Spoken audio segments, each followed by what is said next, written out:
Okay, good morning, everyone, and thanks for joining today's briefing at the Jerusalem Press Club. I'm Talia Deco-Fleissig. Several hours ago, the 60-day ceasefire between Israel and Hezbollah came into effect, 13 and a half months after the terror group launched its attack on Israeli communities, beginning in the country's north and widening its reach to the center. The IDF, which reached the Litani River yesterday, will scale back its presence until a full withdrawal, and the Lebanese army is tasked with monitoring the country's south together with UNIFIL. Many analysts, as well as tens of thousands of residents in Israel's north, including hundreds who have no home to return to, are skeptical about the deal's longevity. With us to make sense of what may lay ahead is Major General in Reserves, Yaakov Amidror, former National Security Advisor of Israel, and currently a senior fellow at the Jewish Institute for National Security of America, JINSA, as well as the Jerusalem Institute for Strategy and Security. Among other positions, he has served as head of the research department at the IDF's Military Intelligence Directorate, head of Israel's National Defense College, and military secretary for the defense minister. Thank you so much for joining us, sir. Thank you for inviting me. I want to begin with some facts that should be remembered. I'm sure that you know all these facts. You have a lot of experience and you heard many briefings during the last year, but I think that one of the three important factors to be remembered is that Israel still has an open account with Iran, and we have to prepare ourselves, and we have to focus on that issue because this is the most important one for us, for our national security, and for the Middle East. The second one, that Israel had one strategy that you could see from the beginning. We try not to fight two fronts at the same time. This is why in the 11th of October, a year ago, the decision of the cabinet was not to open with a war with Hezbollah and to let Hezbollah to do what Hezbollah did in the first 3 days of the war, and to continue in low-level defensive war, because we wanted to concentrate all our efforts in Gaza. And the third fact that should be remembered, that Israel came to Hezbollah to fight with Hezbollah in a different way than was exercised during the years. All the years we understood that Hezbollah is the main enemy, the strongest one, and we should begin the war in Lebanon, and only then to move, if will be a need, to deal with Hamas. Because of the 7th of October, we did it in a totally different schedule. The first stage, which took almost a year, was in Gaza, and we came to fight Hezbollah after long year, during which we didn't come with full munition as it was planned before the war. We lost many we had many casualties in Gaza. The reserve forces were in the field for many days.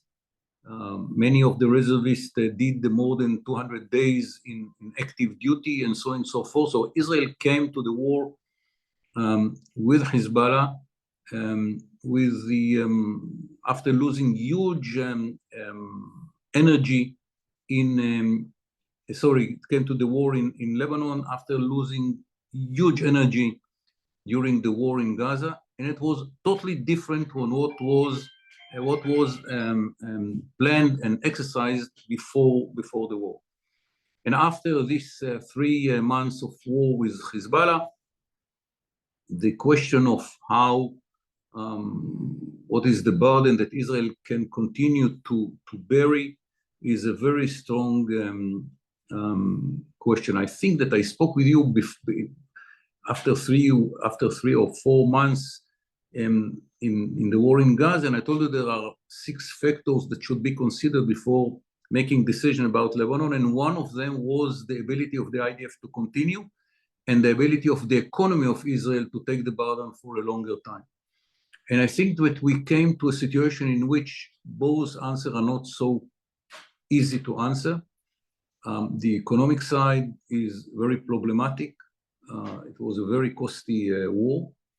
And to continue now another year of war with Hezbollah is a burden which will be very heavy to continue with.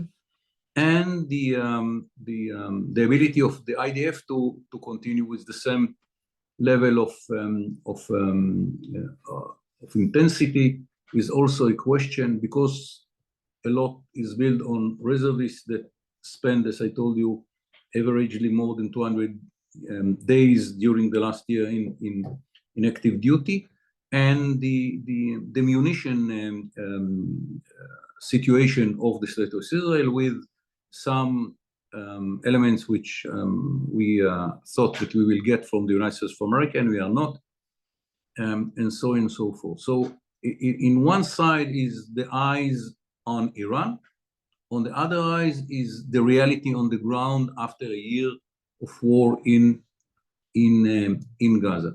We know that Hezbollah got a huge blow. We succeeded to eliminate all its leadership from Nasrallah down, 3 levels down of Nasrallah. Everyone is not answering the phone anymore. The whole leadership which took Hezbollah and led Hezbollah in the last 40 years, the whole leadership does not exist, and they have to learn how to live and to decide without them after almost 40 years. Nasrallah himself is there from 92, I think, and that led to the situation in which Hezbollah agreed to disconnect from the situation in Gaza, something which was one of its principles in the beginning of the war. Secondly, the understanding between us and the United States of America that whenever will be a violation of the agreement, we will have the ability to react immediately, in some cases even without any information to the mechanism which will be built under an American general. And the pressure inside Lebanon on Hezbollah, how important that will be, I don't know, because in the past no one succeeded in Lebanon to move Hezbollah, but maybe now the situation is different, I don't know. So this is the situation in which we are now.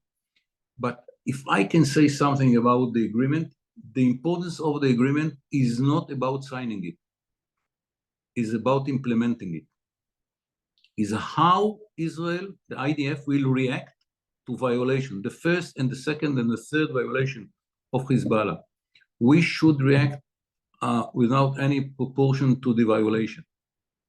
We have to eliminate any attempt, either it is in the border between Syria and Lebanon, or inside Lebanon, or in South Lebanon, to any attempt by Hezbollah to violate the agreement, as we understand it, not as they understand.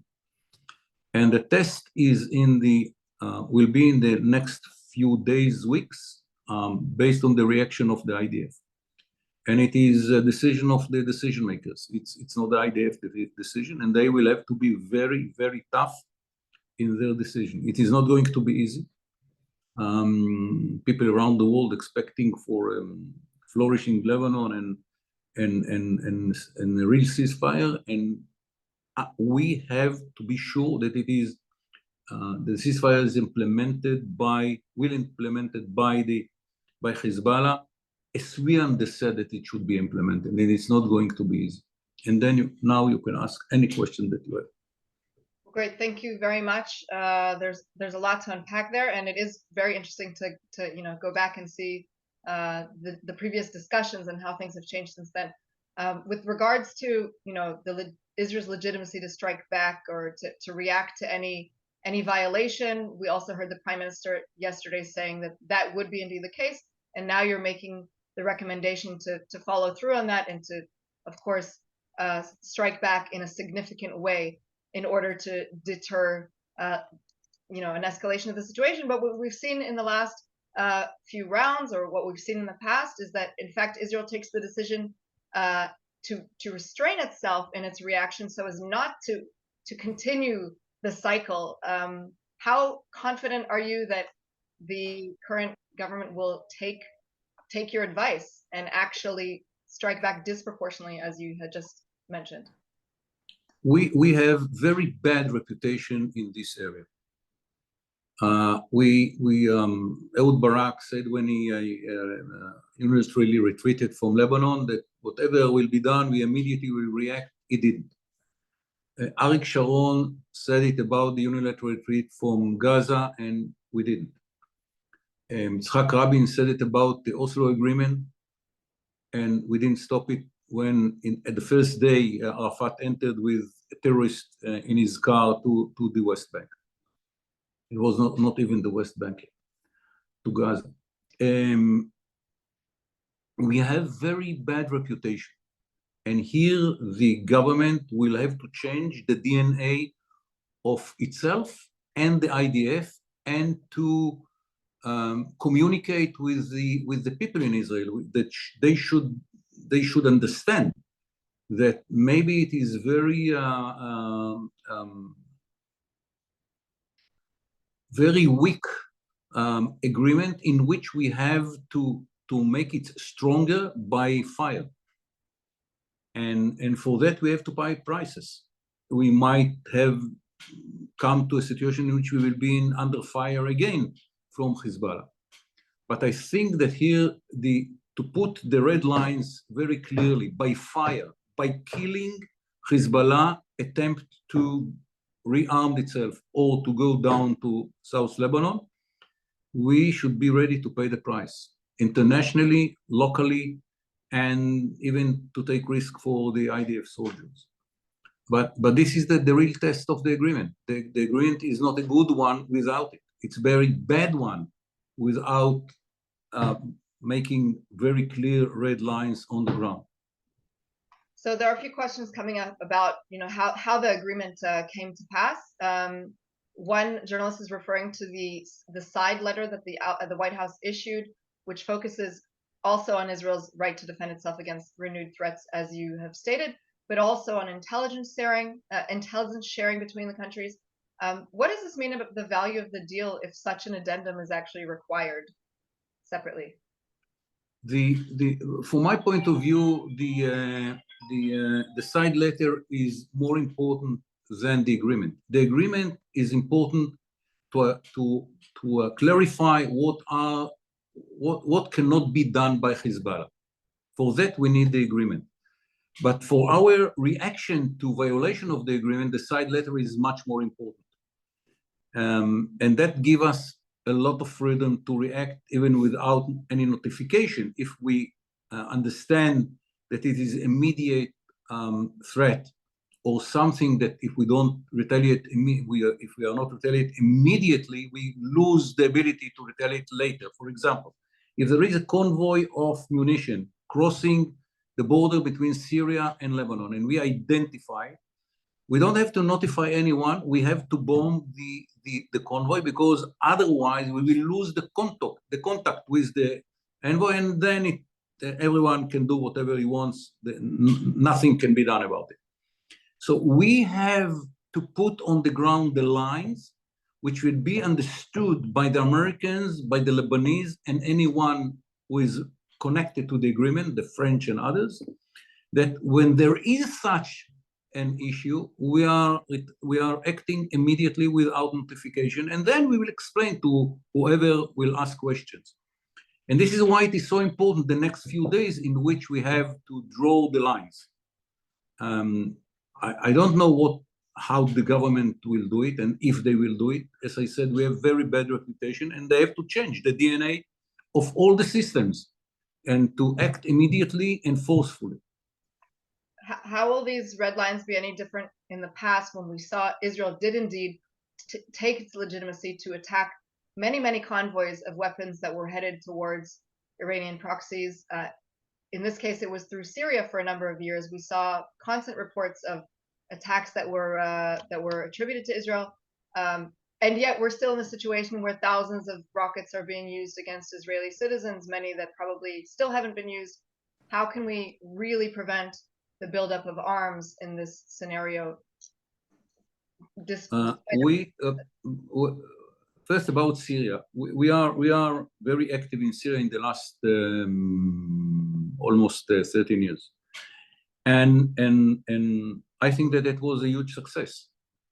Iran didn't succeed to build in Syria even 25% of what they had in mind. Soleimani had a huge plan about Syria in which he wanted to build an independent Iranian force under his own control. It didn't happen. It didn't happen. And you see now that the Iranians don't have this alternative in Syria. First. Second, we should do the same in Lebanon from now on. And if we do it in the future, if we do it from the border of Iraq, and in some cases even inside Iraq, from the borders of Iraq to the Mediterranean, within it, Syria and Lebanon, at the same situation from our point of view, an area in which we don't let anyone to transfer weapon systems to Hezbollah, and we don't let anyone to build capabilities either in Syria or in Lebanon. That should be done by us, and this is the big difference from the previous agreements. In the previous agreements, we didn't have the side letter, and we didn't make any, even not one operation. Once we did an operation inside Lebanon, only once, to prevent it from building something. And that was our biggest mistake during the years. If there is something which is different from the old agreements, is the 7th of October. We learned the lesson. We should not let the beast to grow up near our border. This is the most important lesson of the 7th of October. I cannot say that the government will learn it and implement it because I don't know what will happen in the future. But if I can say, okay, what is the difference? Why I'm more optimistic about it in the future based on the very pessimistic experience that we had in the past? It's the 7th of October. That the lessons should be drawn from this, I don't know, terrific, unbelievable, catastrophic event. This is the lesson. We should go back to preemptive philosophy in which we don't let the other side to grow and to be stronger. And that should be implemented forcefully, not by hinting, by force, huge force in Lebanon today, even if it will kill the ceasefire. Very clear. Just one last question on the deal itself, and then we'll move on to a little bit of the other things that you've said and other questions surrounding the other components.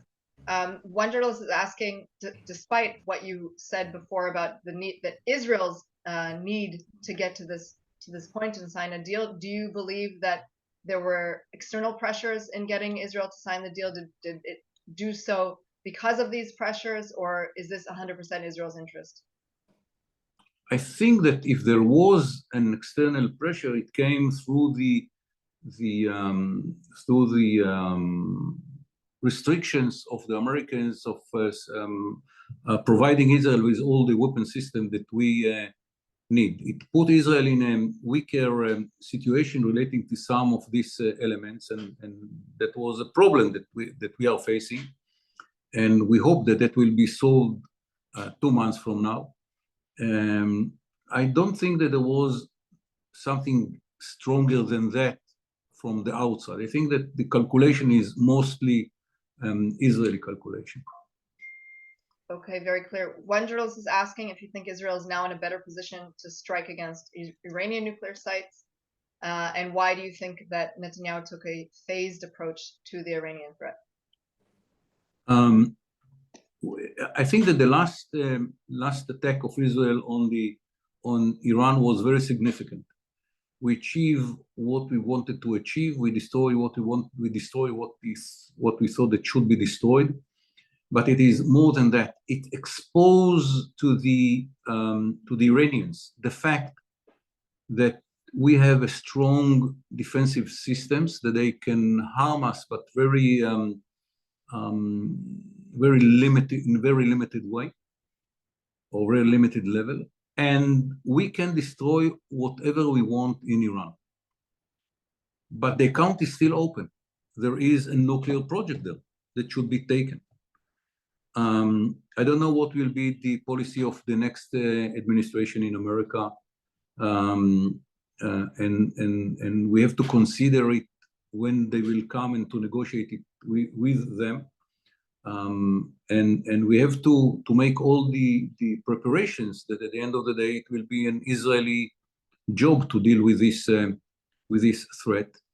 The more that the IDF will be less involved in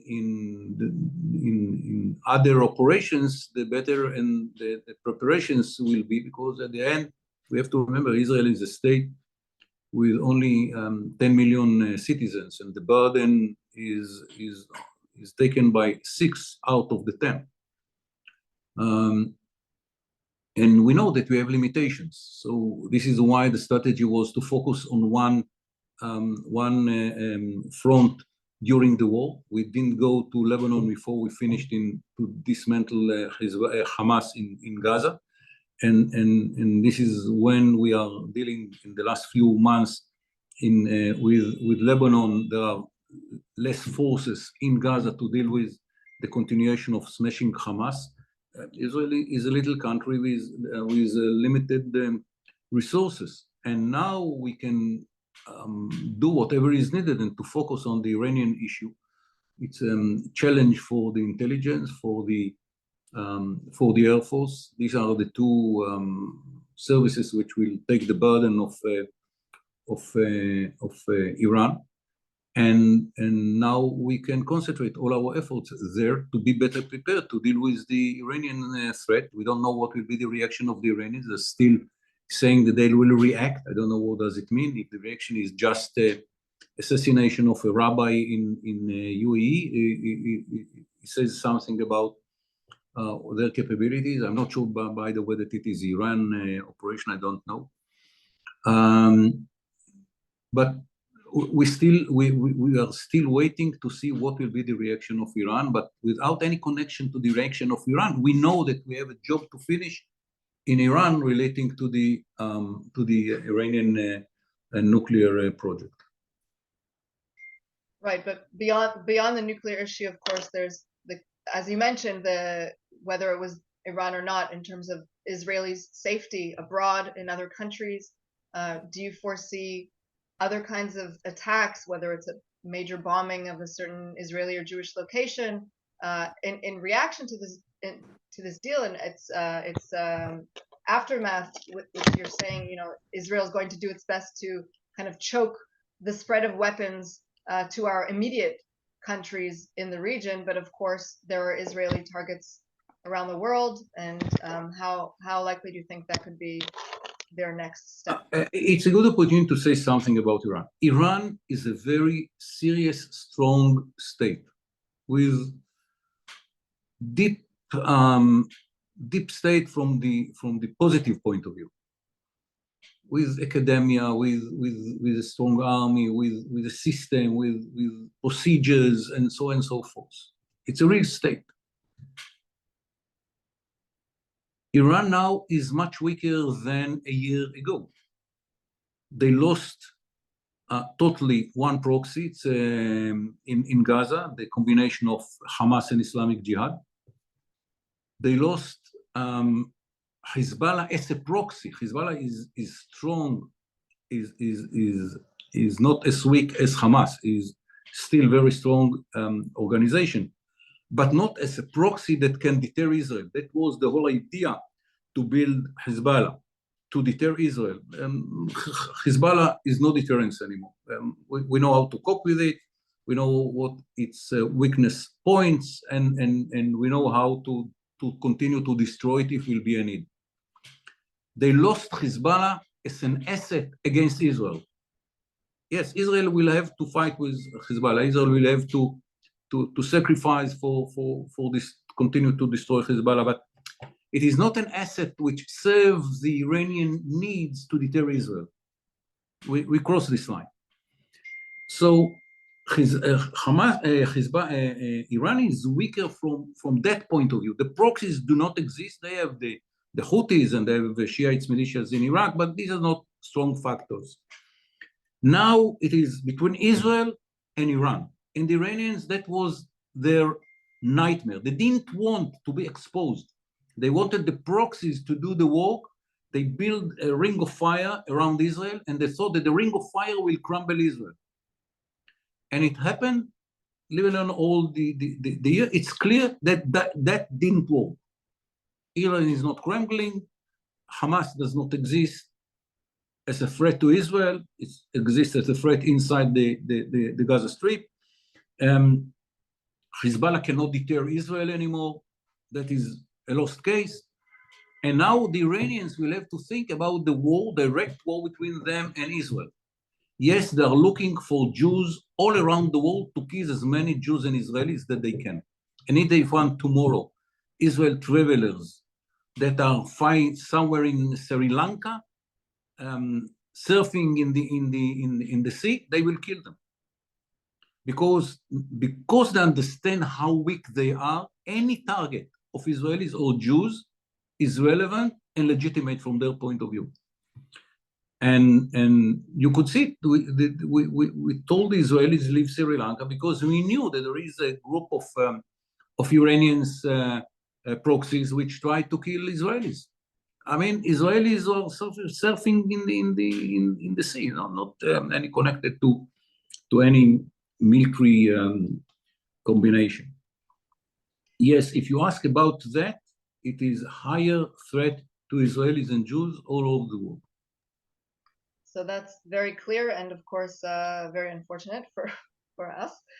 Yes, but at the same time, it shows how the Iranians understand that they are weaker and are looking for easy targets. They know that what the real target that they wanted to reach, they cannot now. In the present situation, it might change in 2 months.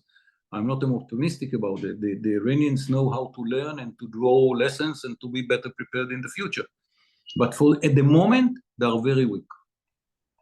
Understood. A few journalists, and they're asking similar questions, and it's justifiably so, about how the deal impacts, of course, events in Gaza and the developments there, in terms of whether we're looking at continued fighting, or is there a diplomatic solution in the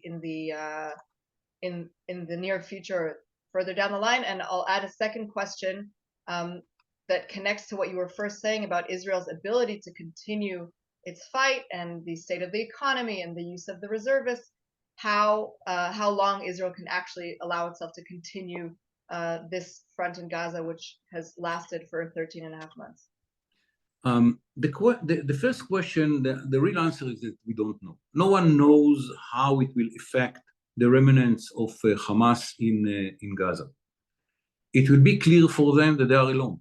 Unlike in the past, in which Hezbollah said we are not going to stop before the end of the war in Gaza, it is clear today that because of the very bad situation of Hezbollah didn't demand anything about Gaza, and Gaza is a standalone issue, and the remnants of Hamas will have to face the reality and to decide what does it mean for them. I don't know what this might bring to despair, in which they will react emotionally. I don't know what will be the answer.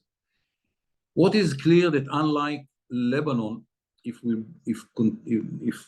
we continue with a ceasefire in Lebanon, that will allow to release huge percentage of the reservist unit, most of them probably, and all the regular army can be focused on continuation of the smashing of Hamas in Gaza, and that we can do for eternity. Because if we don't know, we don't need to recruit the reservist. The reservist units, the regular army knows how to deal with Hamas. We need another 2 brigades there, and it is enough force to continue smashing Hamas to the level in which Hamas is not a threat, not just for Israel. No one asked the question, what will be the reaction of Hamas for the assassination of Sinwar? Because it's not relevant. That Hamas will not be relevant inside the Gaza Strip, and that will allow Israel a year from now to bring someone or some forces or some countries, or I don't know what exactly, coalition of capability that will enter to Gaza and will take responsibility for the civilian side. So without having a war in Lebanon, the ground forces can cope with the issue of Hamas much more intensive way than today, for a very, very long time, because what is needed to be better prepared for Iran is for sure not ground forces. It is about air force and intelligence, and that is different system than what we need in Gaza. So for that question is very clear. And about the hostages, which is one of our most important goals in the war in Gaza, this very much depends what will be the influence of the fact that Hamas understand now that he is alone, what the remnants there decide about the continuation of the war. If they offer a negotiation, and unlike remember what was said by the National Security Advisor of the White House, he said that it is Hamas' negative approach which prevent any negotiations. If they will change their approach, I think that we should negotiate. Very clear. We're almost out of time, but there are a whole bunch of questions left to answer. So with your permission, I'll try a few more. Okay. One journalist is asking, beyond what you said Israel's national interests were, and beyond, of course, the issue of weapons that we needed from the US, and of course, the larger issue of Iran, are there other geopolitical thinking factors behind Israel reaching the ceasefire, maybe to do with other regional partners? If you could no, I don't. I think that the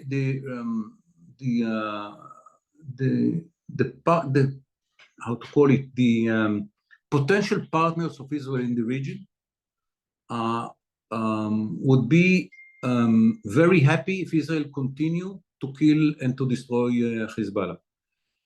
In the Middle East, there is no one country which appreciate, or whatever positive word to describe relations with Hezbollah. Hezbollah is everyone in the Middle East, from the Gulf to Turkey, don't like and will be more than happy if Israel don't like Hezbollah, and will be more happy if Israel continue to destroy Hezbollah. Unlike the Palestinian issue, in which there are views in the Middle East, say they are under occupation, they're oppressed by Israel, blah, blah, blah, blah, blah. All these stories which I think do not have any connection to the atrocities of Hamas, but still there are people and leaders that believe that it is somehow connected. Hezbollah is a pure evil. They don't have any claim against Israel but to destroy. They don't have any claim to anything but to kill. So I think that in the Middle East, and I think in most countries out of the Middle East, continuation of the destruction of Hezbollah will be welcomed by most people. In the war of narratives in our region and in general, can you tell us who won the war? I think that it is clear that Israel didn't lose the war, but I'm not sure that everyone understands that Israel won the war. Because in the Middle East, you go to ceasefire only from a weak situation. You don't make ceasefire when you are strong. And here everyone understands Nasrallah doesn't answer and disappeared, and all the people under him do not exist. and Hezbollah didn't succeed to make any harm to Israel, but in the north, in which we had to evacuate 80,000 people, and at the same time they had to evacuate 1 million people from South Lebanon. So everyone understands that the blow for Hezbollah is huge, but I don't think that Israel can claim that Israel wins the war. And the question that continues to come up is timeline, whether you have any ability to foresee, when the next round will be, what might happen ahead. I think that the answer is in the taste of the pudding. It's very much depends how weak Hezbollah is. The weaker Hezbollah understand that he is weak, the more Hezbollah understand that he is very weak, more cautious Hezbollah will be to violate the agreement.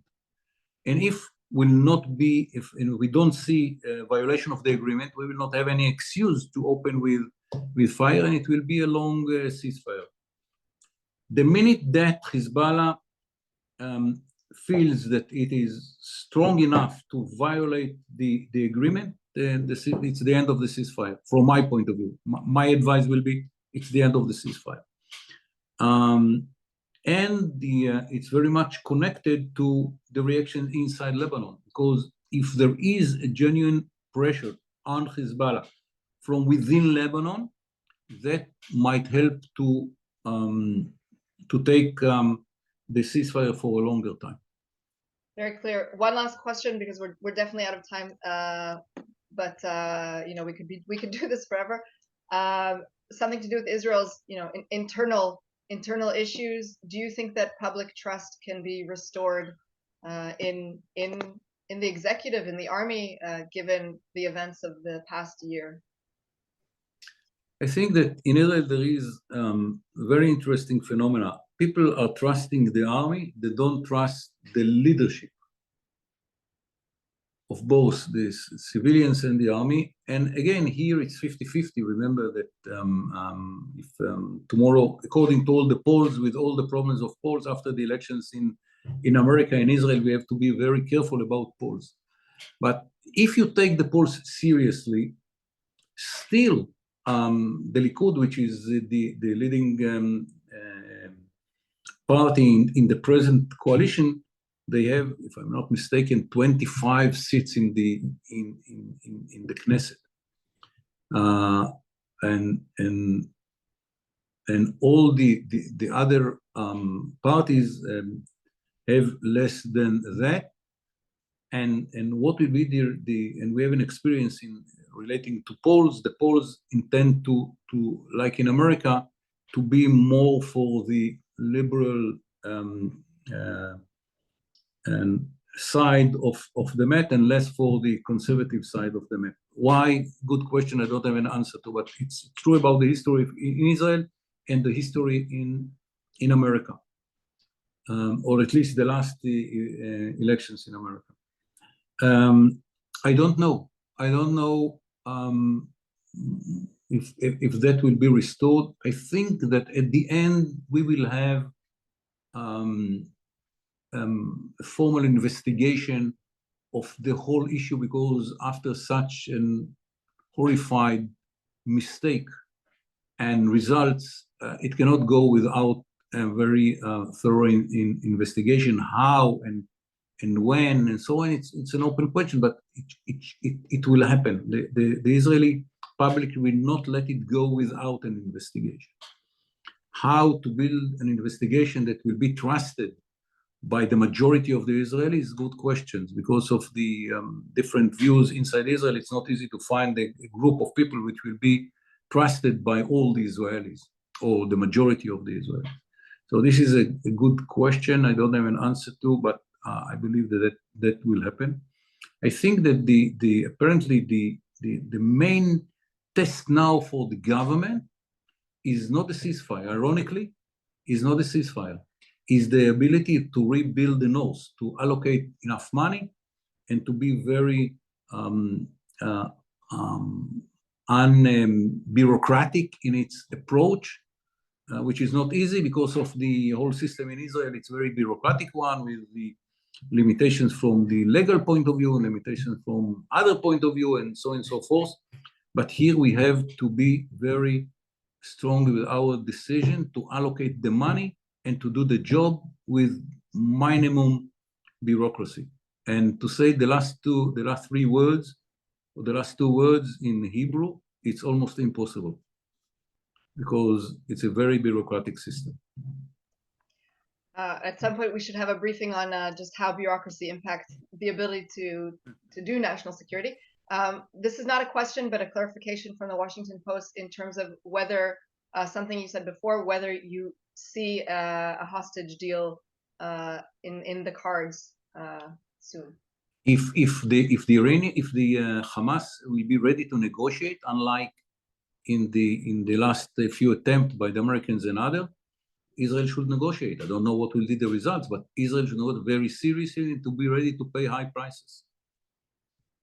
Okay, thank you very much, Major General in Reserves Yaakov Amidror, former National Security Advisor and currently fellow at both JINSA and at JISS. We very much appreciate your time and your continued presence at the Jerusalem Press Club. Thank you very much for the opportunity. And thank you to my colleagues, Jonathan Beck and Matthias Sakal, for facilitating this call. Have a good day, everybody.